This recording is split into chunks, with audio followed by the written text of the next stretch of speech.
Bonjour, aujourd'hui on va vous parler de hausse de loyer. Il y a un gros changement quand même qui s'en vient, c'est que le tribunal administratif du logement change sa méthode de calcul des hausses de loyer. On se rappelle, en janvier, il y avait une hausse record de 5,9 %.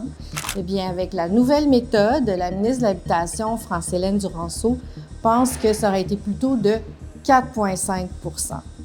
Bien, ça vient donner de la prévisibilité pour l'an prochain. C'est sûr que c'est pas rétroactif, là, cette mesure-là. C'est certain.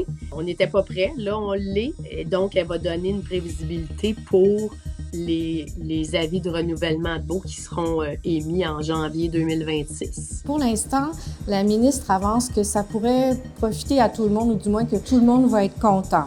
Pourquoi? Parce que ça va simplifier la méthode de calcul, ça va être plus facile à comprendre pour les locataires et pour les propriétaires. La ministre pense même que ça pourrait réduire les conflits et le nombre de recours au tribunal administratif du logement. À l'heure actuelle, le délai moyen d'attente pour une fixation de loyer est de près de 7 mois. Puis tout ça, ben c'est lourd, là. Quand il y a un litige, les gens sont en chicane, s'entendent pas. Alors, toutes ces situations-là vont être évitées aussi. Alors, je pense que pour le futur, ce sera positif, là. Qu'est-ce que vous en pensez? Est-ce que vous avez l'impression que ça va changer votre situation pour l'année prochaine? Chose certaine, on est intéressé à avoir vos commentaires. Écrivez-nous.